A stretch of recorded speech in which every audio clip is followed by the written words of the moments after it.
So the grid analysis is a useful technique for making decisions when you've got multiple factors and different options. So there are 5 steps, and what we're going to be doing today is choosing a car to purchase. So that's the exercise.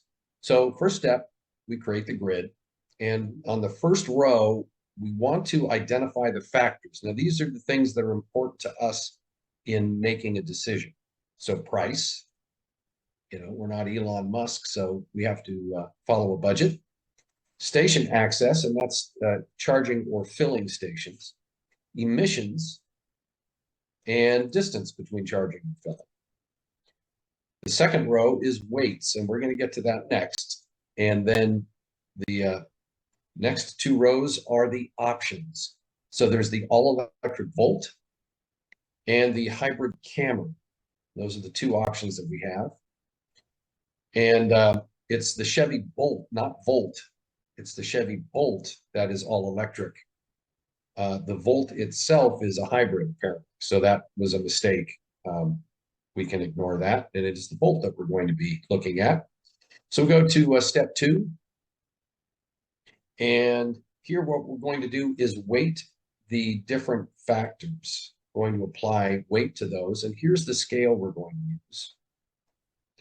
1 of little importance and 5 to extremely important. So in the case of price, that's extremely important to us.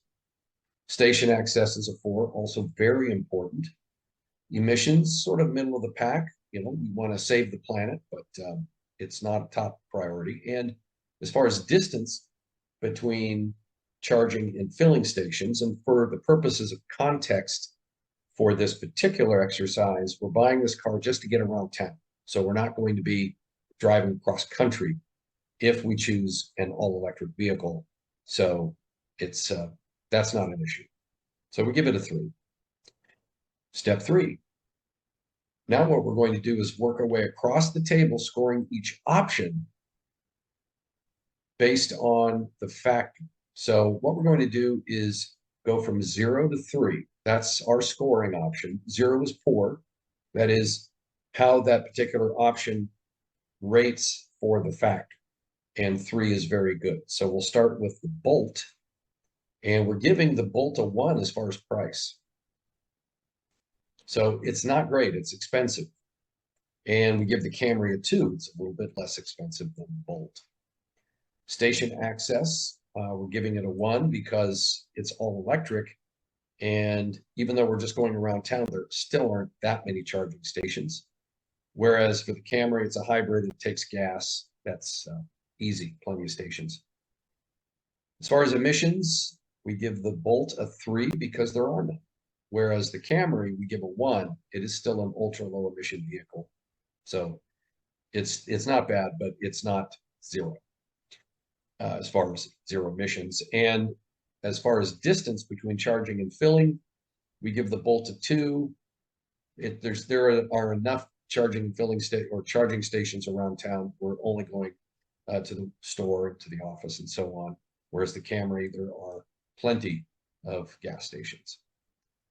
Step 4. What we're going to do now is multiply each of the option scores by the weighting. So in other words, for price, we gave that a 5. That's very important to us. But the Bolt, we only gave a 1. We only scored it a 1 because it's expensive. So we multiply 5 times 1 and we get 5.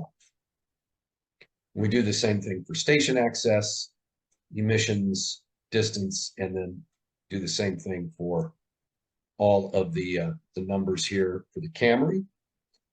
And finally, in step 5, we add up these numbers, the product of that multiplication. 5 plus 4 plus 9 plus 6 equals 24.